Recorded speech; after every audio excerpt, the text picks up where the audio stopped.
அனைவருக்கும் வணக்கம்.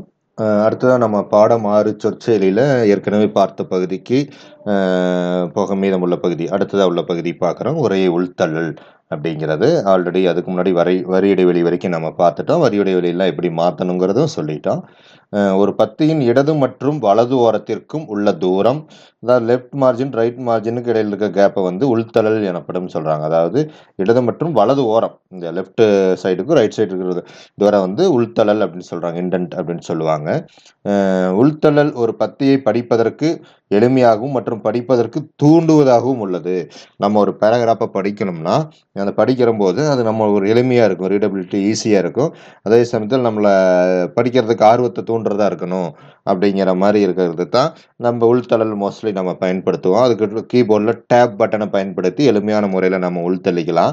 பத்தினுடைய முதல் வரியை மட்டும் கொஞ்சம் தள்ளி டைப் பண்ணுவோம், மற்ற வரிகளெல்லாம் லெஃப்ட் அலைன்மெண்ட்டில் இருக்கும். இந்த மாதிரி கொஞ்சம் உள்தள்ளல் அலைன்மெண்ட்டை நம்ம செய்வோம்.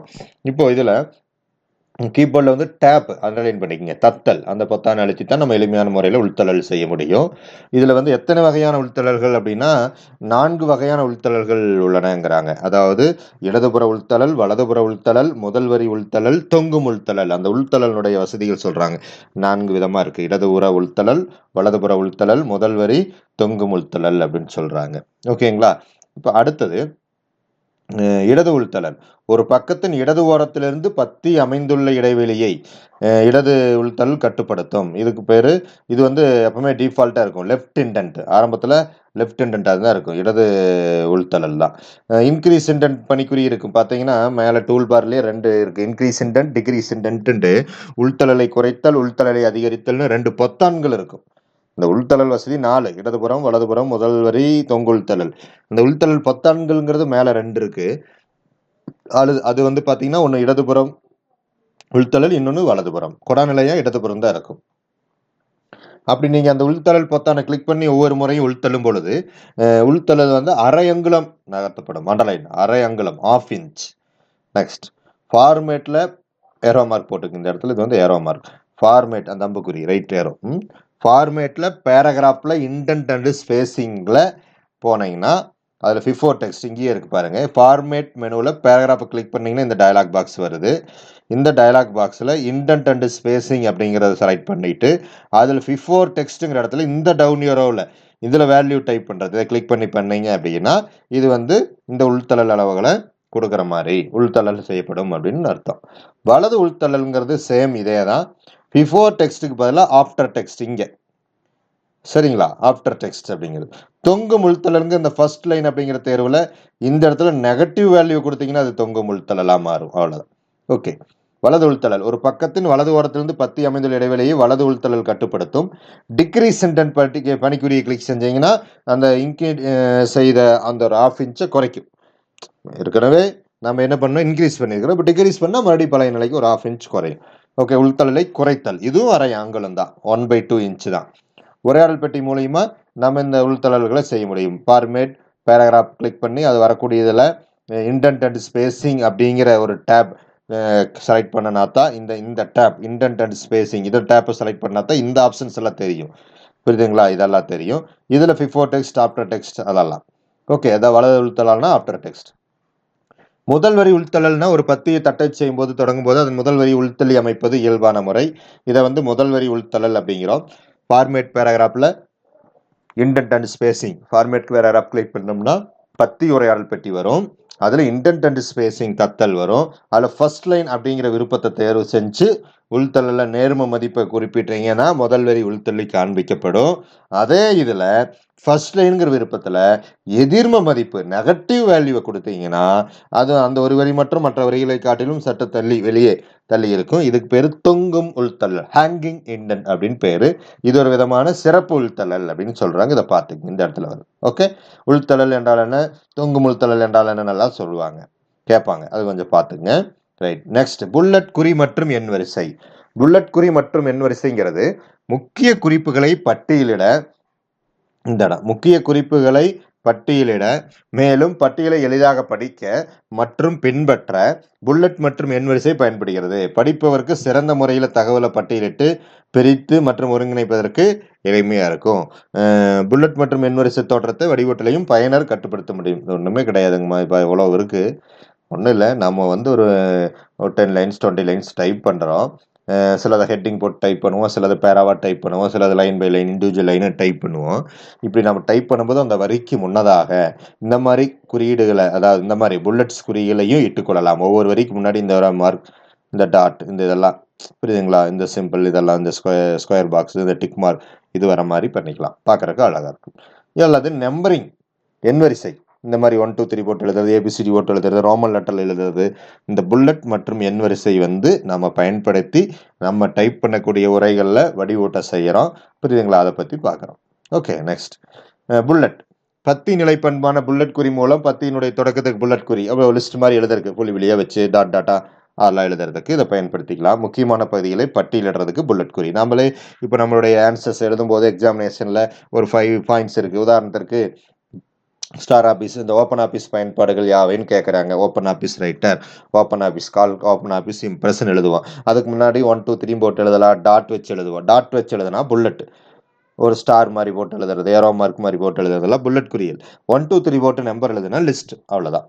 அடுத்து எண் வரிசை பட்டியல். பத்தி நிலை பண்பான பேராகிராஃபினுடைய ஒரு விதமான அந்த பண்பான எண் வரிசை பட்டியல் மூலம் ஒவ்வொரு பத்தியின் தொடக்கத்திலும், ஒவ்வொரு பேராவுக்கும் அந்த மாதிரி போட்டுக்கலாம், எண் வரிசை பட்டியல் எழுதலாம். ஒவ்வொரு பத்தியினுடைய தொடக்கத்திற்கு வரிசையிட எண் வரிசை பட்டியல் உதவுகிறது.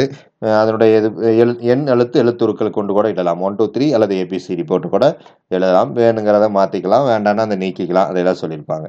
அடுத்து புல்லட் மற்றும் எண் வரிசையின் பாணியை மாற்ற. அதில் டிஃபால்ட்டாக டாட்டும் 1 2 3 விலகும். அதனுடைய ஸ்டைலை நம்ம மாற்றணும்னு நினைக்கிறோம். புல்லட் மற்றும் எண் வரிசையின் பாணியை மாற்ற கொடநிலையாக புல்லட் டாட் குறியுடன் எண் வரிசை 1 2 3ன்னு தோற்றமளிக்கும்.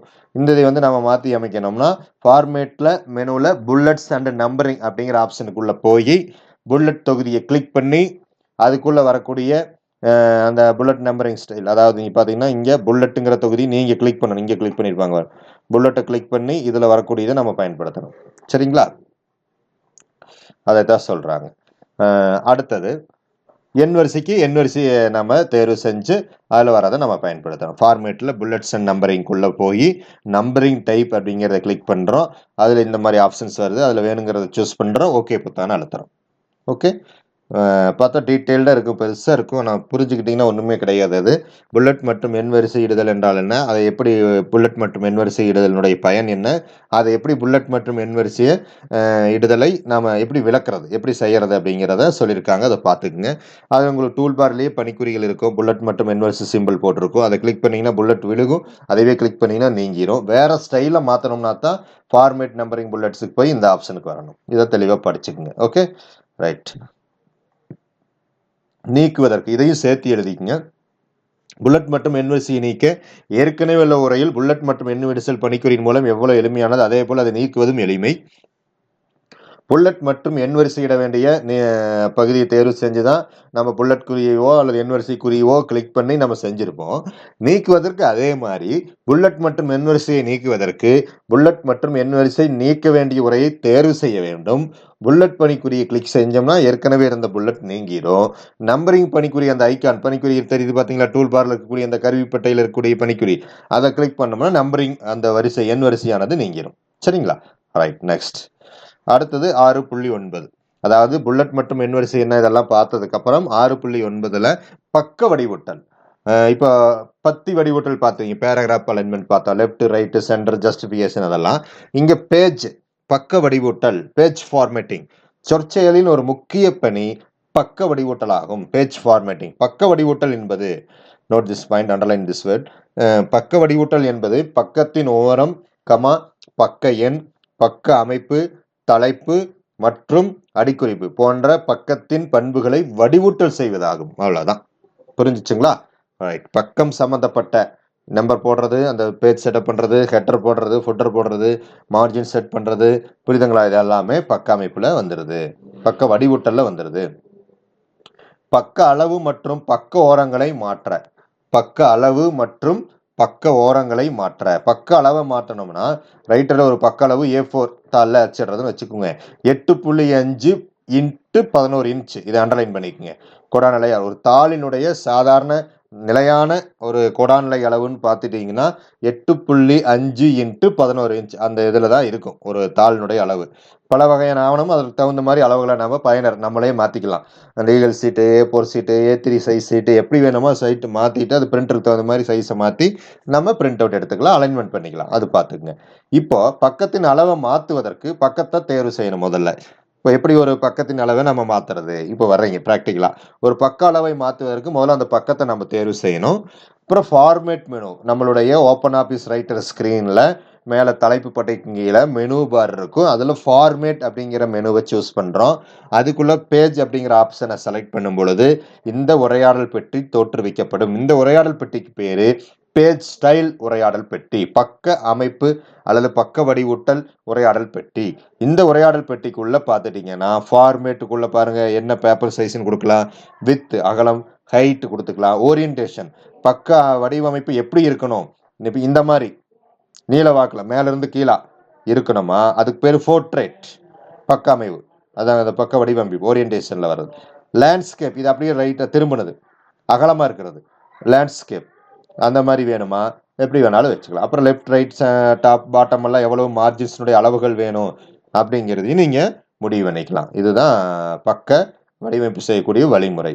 பக்கத்தின் ஓரங்களை மாற்றுவதற்கு பக்க ஓரம் என்பது பக்கத்தின் மேல் கீழ் இடது மற்றும் வலது ஓரங்களில் உள்ள வெற்றிடத்தை குறிக்கும். ஒரு பக்கத்தின் உரையில் மேல் ஓரம் தொடங்கும் இடம் தட்டை செய்து கீழ் ஓரம் இது அடுத்த பக்கத்துக்கு போகணுமா, இது எங்க ஓரம் முடிஞ்சிருச்சுன்னா அடுத்த வரி கீழே மடிஞ்சு போகுதா அப்படிங்கிறதெல்லாம் நம்ம தீர்மானிச்சுக்கிட்டு அந்த ஓரங்களை நாம வடிவமைக்க முடியும். ஓரத்தின் அளவு சரியா தெரியாத போது ரூலர், அந்த ரூலர் மேலே இமேலே ஸ்கேல் மாதிரி இருக்கும். நான் உங்களுக்கு ஆரம்பத்தில் அந்த ஸ்க்ரீனை காட்டும்போது சொல்லியிருந்தேன் ஓப்பன் ஆஃபீஸ் ரைட்டரில் ஸ்கேல் மாதிரி இருக்கிறத தோராயமாக இப்படி மேலே கீழே இழுத்துக்கலாம், அந்த மாதிரி மாற்றலாம். இல்லைன்னா பேஜ் ஸ்டைல் உரையாடல் பெட்டியில் போய் லெஃப்ட் மார்ஜின் ரைட் மார்ஜின் அளவுகளை தெளிவாக துல்லியமாக கொடுக்கலாம் நம்ம. ரைட். இப்போ வந்து பக்கத்தின் ஓரத்தை மாற்றுவதற்கான வழிமுறை என்ன சொன்னோம்? ரூலரை பயன்படுத்தி மாற்றலான்னு சொன்னோம், பேஜ் ஸ்டைல் உரையாடல் பெட்டி மூலியமாக மாற்றலான்னு சொன்னோம். 2 வழிகள் சொன்னோம், ரொம்ப இம்பார்ட்டன்ட், நோட் பண்ணிக்கங்க. எப்படின்னு 5 மார்க்கில் கூட கேட்பாங்க. ரூலரின் உதவியுடன் பக்கத்தின் ஓரங்களை மாற்றுவதற்கு ரூலர் மங்கள இருக்கக்கூடிய பகுதியில் தான் ஓரங்கள், ரூலரின் மங்கள இருக்கக்கூடிய பகுதியில் சுட்டியினுடைய அந்த மவுஸ் பாயிண்டரை வச்சு சாம்பல் நிற பகுதி வெள்ளை நிற பகுதிக்கு இடையே வச்சோம்னா சுட்டியானது இருதலை அம்புக்குறிகள் மாதிரி இப்படி இந்த இடத்துல வைக்கும் பொழுது இங்கே வைக்கும் பொழுது இந்த இடத்துல இருதலை அம்புக்குறிகள் மாதிரி வரும் அப்படின்னு சொல்றாங்க. புரியுதுங்களா? இந்த இப்போ இங்கே எப்படி கர்சர் தெரியுது அந்த மாதிரி இருதலை அம்புக்குறி வருது ஆக்சுவலா. அதை நான் உங்களுக்கு மறுபடியும் டீட்டெயில் எக்ஸ்பிளைன் பண்றேன். அப்போ நீங்க அதை இழுத்தீங்கன்னா ஓரங்கள் மாறிக்கும். தேவையான இடத்துல இழுத்து கொண்டு போய் நீங்க நகர்த்திக்கலாம். அவ்வளவுதான். ஓகேங்களா? ரைட். நெக்ஸ்ட் இங்கே வரல, சரி அதை அப்புறம் நான் உங்களுக்கு காட்டிடுறேன். நெக்ஸ்ட்டு புதிய ஓரங்கள் அமைகிறது, அதை இப்படி பண்ணிக்கிறீங்க. பேஜ் ஸ்டைல் உரையாடல் பெட்டி மூலியமாகவும் நீங்கள் என்ன பண்ணலான்னா பக்கத்தில் ஏதேனும் இடத்துல சுட்டியினுடைய வலது பொத்தானை வைத்து இப்போ இந்த மாதிரி வச்சு மவுஸ் ரைட் கிளிக் பண்ணீங்க அப்படின்னா அதில் பேஜ் ஸ்டைல் உரையாடல் பெட்டி வரும். அதில் பேஜ் தொகுதியை தேர்வு செஞ்சு பண்ணிக்கலாம். புரியுதுங்களா? மார்ஜின்ஸ் பெட்டிலையும் இடது வலது மேல் ஓரங்களுக்குலையும் உரிய மதிப்பை பெறலாம். அப்புறம் பேஜ் ஸ்டைல் உரையாடல் பெட்டி மூலயமா ஃபார்மேட் பேஜை கிளிக் பண்ணி கூட அதை நாம் மார்ஜின்ஸு வலது ஓரங்கள் இடது ஓரங்கள் மேல் மற்றும் கீழ் ஓரங்கள் எல்லாம் நம்ம மாற்ற முடியும். Okay, page style dialog box போய் பேஜுங்கிற டேப்பை கிளிக் பண்ணியும் செய்ய முடியும். பக்க அமைவு பேஜ் ஓரியன்டேஷன். பக்க அமைவு என்பது திரையில் ஆவணத்தின் தோற்றம் எவ்வாறு அமைய வேணும் அப்படிங்கிறது, எப்படி அச்சிடணும் நாம் நினைக்கிறது. 2 வகையான பக்க அமைவுகள். ஓகே, இதை அண்டர்லைன் பண்ணி வச்சுக்கோங்க. 2 வகையான பக்க அமைவு இருக்கு. ஒன்று லேண்ட்ஸ்கேப் பக்க வாக்கு வடிவம், அகலமாக இருக்கக்கூடியது. ஓகேங்களா? அடுத்தது நீளவாக்கு வடிவம் போர்ட்ரேட் அப்படின்னு சொல்றது. இப்போ ஆவணத்தின் அகலம் அதன் நீளத்தை விட பெரிதாக இருந்தால், இதை படிக்கணும், தேரியும் படிச்சு குணப்படம் பண்ணிக்கணும். ஆவணத்தின் அகலம் நீளத்தை விட பெரிதாக இருந்தால் பக்கவாக்கு வடிவம் எனப்படும். இப்போ தொழில்முறை புகைப்படங்கள் அழைப்பதர்கள் இதெல்லாம் வந்து நம்ம பக்கவாக்கு வடிவத்தில் எடுக்கிறது. நம்மளுக்கு எப்படி தேவையோ அதுக்கு தகுந்த மாதிரி எடுத்துக்கலாம். அகலம் அதிகமாக இருந்துச்சு அப்படின்னா அது பக்கவாக்கு வடிவம். ஓகே, கொடாநிலையாக இருக்கக்கூடியது டிஃபால்ட்டாக நம்ம ஆரம்பத்தில் எப்போவுமே நோட் எப்படி எழுதுவோமோ அப்படி மேக்ஸுக்கெல்லாம் ஃபார்முலா போடும்போது எப்பவும் வழக்கமாக எழுதுவோம். ஒரு டேபிள் போடுறதுக்கு இடம் பார்த்தானா நோட்டை அகலவாக்கில் திருப்பி எழுதுவோம். அதுதான் அகலவாக்கு வடிவம் அல்லது பக்கவாக்கு வடிவம். இது நீளவாக்குங்கிறது நார்மலாக தேர்வு எழுதும் போது இருக்கிறது. நீளவாக்கில் வந்து நீளம் அதிகமாக இருக்கும் அகலத்தை விட. புத்தகங்கள் செய்தித்தாள்கள் எல்லாம் இந்த வடிவத்தில் அச்சிடப்படும். இதனுடைய அமைவை மாற்றுறதுக்கு அதற்குரிய பக்கத்தை தேர்வு செய்யணும். பேஜ் ஸ்டைல் உரையாடல் பெட்டிக்கு போகணும். ஓரியன்டேஷன் குழுவில் இருக்கக்கூடிய நீளவாக்கு அல்லது பக்கவாக்கு பொத்தானை தேர்வு செய்யலாம். இதுக்கு முன்னாடி நான் சொன்ன பார்த்தீங்களா, ஃபார்மேட் பேஜில் போய் இந்த பாக்ஸ் திறந்துட்டு அதில் பேஜ் டேப்பை கிளிக் பண்ணிவிட்டு இந்த ஓரியன்டேஷன் பகுதியில் போய் இந்த பக்கவாக்கு வடிவம் நீளவாக்கு வடிவம் எல்லாம் இருக்குது பார்த்தீங்களா, இதில் வேணுங்கிறது நீங்கள் தேர்வு செஞ்சுக்கலாம். அது மாறிடும். ஓகே, ரைட், அவ்வளோதான். நெக்ஸ்ட், வண்ணம் மற்றும் எல்லைகளை மாற்ற. பக்கத்தினுடைய வண்ணம் மாற்றதெல்லாம் நம்ம இயல்பாக செய்கிறது. ஒரு என்னன்னு சொல்லுவோம், நம்ம இயல்பாக நம்ம நினைக்கிறது அது பக்கத்தை மாற்றணும், வண்ணத்தை மாற்றணும், எல்லைகளை மாற்றணும் அப்படின்னு நம்ம நினைப்போம். இது அடிக்கடி நம்ம செய்கிறது கிடையாது. என்ன சொல்கிறா வரா அப்படின்னு பார்த்தீங்கன்னா, இது நம்மளுக்கு தேவைன்னா நம்ம அங்கே போய் பயன்படுத்தி அதை செய்கிறோம். படம் 6.27 பேஜ் ஸ்டைல் உரையாடல் பெட்டியில் பேஜ் ஸ்டைல் உரையாடல் பெட்டிக்குள்ளேயே இங்கேயே பேக்ரவுண்டுன்னு இருக்குது பாருங்க. இது தலைப்பு போடுறதுக்கு ஹெட்டர், அடிக்குறிப்பு போடுறதுக்கு ஃபுட்டர், இந்த மாதிரி இருக்குது. இப்போ பேக்ரவுண்ட் அப்படின்ட்டு இருக்கு, அதை நம்ம தேர்வு செஞ்சோம்னா இந்த மாதிரி கலர் பேலட்டைல் ஓப்பன் ஆகும். இதில் கலர் வேணுங்கிற கலர் அந்த கீழிறங்கு பெட்டியை கிளிக் செஞ்சுக்கலாம். அதில் வண்ணத்தை தேர்வு செய்து கிராஃபிக் அல்லது அந்த பின்னணியில் எப்படி வரணும் இந்த இடத்துல புரியுதுங்களா, ஏஸில் கலர் இந்த மாதிரி வேறு என்னங்கிறத நீங்கள் சூஸ் பண்ணிக்கலாம். நோ ஃபில்னா எதுவும் ஃபில் ஆகாது. இது வேணுங்கிற கலரை நீங்கள் சூஸ் பண்ணி பேக்ரவுண்டில் ஒரு நிறத்தை நிரப்பிக்கலாம்.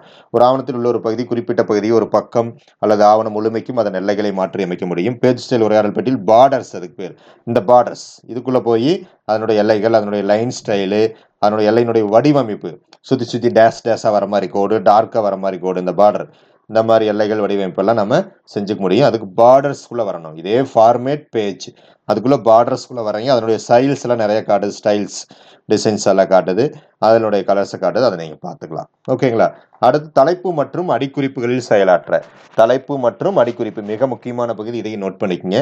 தலைப்பு என்பது பக்கத்தின் மேல் பகுதி, அடிக்குறிப்பு என்பது பக்கத்தின் கீழ்ப்பகுதி. தலைப்புனா இந்த இடத்துல நம்ம ஏதாவது ஒரு தலைப்பு போட்டால் அது தலைப்பு. அடிக்குறிப்புன்னு இந்த பேஜினுடைய கீழே பாட்டமில் பேஜ் நம்பர் இதெல்லாம் போட்டிருக்காங்க பார்த்தீங்களா, அந்த டேட், இதெல்லாம் அடிக்குறிப்பு. அவ்வளோதான். ஓகே, புரிய வேண்டியது புரிஞ்சுக்கிறது இவ்வளோதான். அதுபோக நம்ம என்னென்ன செய்ய போகிறோம், எப்படி ஒரு பக்கத்தை எப்படி ப்ரிவியூ பார்க்குறதுங்கிறது இங்கே இருக்குது. ஃபைல் பட்டியில் பேஜ் ப்ரிவியூ, அதை இப்போ கிளிக் பண்ணி அது எப்படி தலைப்பு வந்திருக்குது, அடிக்குறிப்பு வந்திருக்குன்னு ஒரு ப்ரிவியூ நீங்கள் பார்த்துக்கலாம், முன்கூட்டியே பார்த்துக்கலாம் பிரிண்ட் எடுக்கிறதுக்கு முன்னாடி. தலைப்பு மற்றும் அடிக்குறிப்புகளை சேர்க்க இன்செர்ட், அந்த ஹெட்டர் ஃபுட்டர் அது மூலிமா நம்ம போய்க்கலாம் பேஜ் ஸ்டைலில். இங்கே வந்து பாருங்கள், இன்செர்ட்டில் ஹெட்டர் டிஃபால்ட் அப்படிங்கிற அந்த மெனு, இன்செர்ட் மெனுக்குள்ளே போய் ஹெட்டருங்கிறத சூஸ் பண்ணி டிஃபால்ட் சூஸ் பண்ணி காட்டினீங்கன்னா அந்த தலைப்பு பகுதி வரும். அதில் நீங்கள் என்னங்கிறத தட்டச் செய்யணும். நீங்கள் தலைப்பு பகுதியில் நேரடியாக தலைப்பை தட்டச் செய்யலாம், அல்லது எல்லா பக்கங்களிலும் தலைப்பு சேர்க்க விரும்பினால் இன்செர்ட் ஃபீல்ட் டைட்டில். இப்போ அந்த பேஜ் மட்டும் இல்லாமல் எல்லா பக்கங்கள்லையும் எனக்கு தலைப்பு வேணும்னா இன்செர்ட் ஃபீல்ட்ஸ் டைட்டில் அப்படிங்கிற கட்டளை கிளிக் பண்ணியும் பண்ணலாம். ஓகே, அடிக்குறிப்புகள் உருவாக்குறதுக்கு இன்செர்ட் ஃபுட்டர், அதில் டிஃபால்ட் அப்படி இந்த 3 இது, அதாவது இன்செர்ட் மெனு, ஃபுட்டருங்கிற ஆப்ஷன், அதில் டிஃபால்ட், இதை கிளிக் பண்ணிக்கலாம். அங்கே ஒரு டீட்டெயில் வரும், அதில் நீங்கள் அடிக்குறிப்பு உருவாக்கிக்கலாம். அல்லது இப்போ ஒரு தேதி வந்து எல்லா பக்கத்துலேயும் அடிக்குறிப்பாக வரணும்னு நினைக்கிறீங்க, அப்போ இன்செர்ட் ஃபீல்டில் போய் டேட்டுன்னு கொடுத்தீங்கன்னா அது எல்லா பக்கங்களிலும் அந்த டேட்டா வந்து புகுத்திடும் ஒவ்வொரு பேஜ்லையும். இவ்வாறு நம்ம செஞ்ச மாற்றங்களை எல்லாம் நம்ம வந்து பிரிண்ட் எடுத்துக்கலாம். பிரிண்ட் எடுக்கிறதுக்கு முன்னாடி அந்த அச்சு முன்னோட்டத்தை பார்க்கலாம். ப்ரிவியூ எப்படி இருக்குது அப்படின்னு பார்க்கணும்னு நினச்சிங்கன்னா, நீங்கள் எல்லா பக்கங்களிலும் அடிக்குறிப்புகள், தலைப்புகள் எப்படி தோன்றுறது அப்படின்னு பார்க்கணும்னு நினச்சா ஃபைல் மெனுவில் பேஜ் ப்ரிவியூ அண்டர்லைன் பண்ணி வச்சுக்க, இந்த ஆப்ஷனை சூஸ் பண்ணி அந்த விருப்பங்களை பார்த்துக்கலாம். அடிக்குறிப்பில் பக்க எண்களை புகுத்தி அவற்றை வடிவட்டம் செய். இப்போ சொன்ன மாதிரி தான் இன்செர்ட் ஃபீல்டு பேஜ் நம்பர்னு சொல்லுவதே. தலைப்பு மற்றும் அடிக்குறிப்பு உருவாக்கிய பிறகு அவற்றில் பக்க எண்களை புகுத்தணும். இந்த மாதிரி பக்க எண்கள் ஒவ்வொரு பக்கத்துலையும் வரணும்னு நீங்கள் நினச்சிங்கன்னா செருகும்புள்ளியை அடிக்குறிப்பில் கொண்டு போய் வச்சுக்கிட்டு insert field page number, insert fields page number, insert மெனுவில் ஃபீல்ட்ஸை கிளிக் பண்ணி பேஜ் நம்பரை சூஸ் பண்ணி எல்லா பக்கங்களிலும் பக்க எண்களை புகுத்திடுங்க. அடிக்குறிப்பில் உள்ள பக்க எண்களை வடிவூட்டம் செய்ய ஃபார்மேட் பேஜ் கட்டளையை தேர்வு செஞ்சு, பக்கத்தை வடிவூட்டுற கட்டளை தேர்வு செஞ்சு அந்த லேஅவுட் செட்டிங்ஸில் போய் அதை முதல்ல பேஜ் டேப்பை கிளிக் பண்ணணும். அப்புறம் லேஅவுட் செட்டிங்ஸ்குள்ளே ஃபார்மேட்டுக்குள்ளே போய் நம்ம வேணுங்கிற மாதிரி இங்கே கொடுத்துருக்காங்க பார்த்தீங்களா, இந்த மாதிரி வேணுங்கிற சேஞ்சஸ் நம்ம செஞ்சுக்கலாம். ஓகேங்களா. அப்புறம் ஓகே பொத்தானை கிளிக் பண்ண, அதாவது பக்க எண்களை ஒரு பக்கத்துலையும் புகுத்துறோம் அடிக்குறிப்பில், அதுக்கு இன்செர்ட் ஃபீல்டு பேஜ் நம்பர்ஸ் மூலிமா நம்ம செய்கிறோம். அதுக்கப்புறம் அந்த பக்க எண்ணே வேறு விதமாக ஸ்டைலாக அழகாக வரணும் அப்படிங்கிற மாதிரி நம்ம நினச்சா அந்த ஃபார்மேட் பேஜில் லேஅவுட் செட்டிங்ஸ்குள்ளே போய் நம்ம அந்த விருப்பங்களை, வேணுங்கிற விருப்பங்களை நம்ம மாற்றி அதை நம்ம ஒர்க் அவுட் பண்ணிக்க முடியும். ஓகே ரைட், நெக்ஸ்ட் டாப்பிக்கை அடுத்த வகுப்பில் நம்ம பார்ப்போம். Okay, thank you.